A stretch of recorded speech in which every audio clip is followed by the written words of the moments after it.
శ్రీ మురుగన్ ఆలయం తమిళనాడులోని కన్యాకుమారి నుంచి 75 కిలోమీటర్ల దూరంలో ఉన్న ఈ ఆలయాన్ని శ్రీ మురుగన్ ఆలయం అని పిలుస్తారు. 17వ శతాబ్దంలో బ్రిటిష్ వాళ్ళు ఈ ఆలయంపై దాడి చేసి ఆలయ నిధితో పాటు పంచలోహాలతో చేసిన కార్తికేయ విగ్రహాన్ని దోచుకెళ్లారు. విగ్రహంతో కలిసి సముద్రం మార్గం గుండా వెళుతున్న సమయంలో పెద్ద తుఫాను ఏర్పడి వాళ్ళు భయభ్రాంతులకు గురయ్యారు.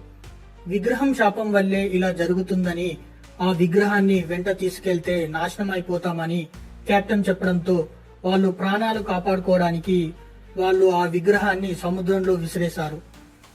ఆ తరువాత తుఫాన్ తగ్గిపోయింది. మరుసటి రోజు మురుగన్ ఒక భక్తుని కలలో కనిపించి ఆ విగ్రహం ఉన్న చోట సముద్రంలో నిమ్మకాయ తేలుతుందని చెప్పాడు. ఆ భక్తుడు అక్కడికి వెళ్లి చూస్తే నిజంగా తేలుతున్న నిమ్మకాయ కింద విగ్రహం కనిపించింది. 2004 డిసెంబర్ 26న తమిళనాడులో సంభవించిన సునామీ గురించి అందరికీ తెలిసిందే. సముద్ర తీరానికి కొన్ని మైళ్ళ వరకు అన్ని ప్రదేశాలు తుడిచిపెట్టుకుపోయాయి.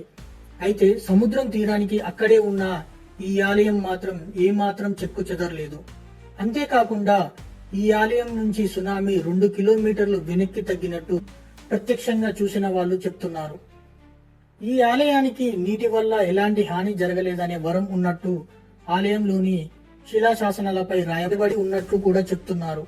ఇది దైవ మహిమగా భక్తులు చెప్తున్నారు.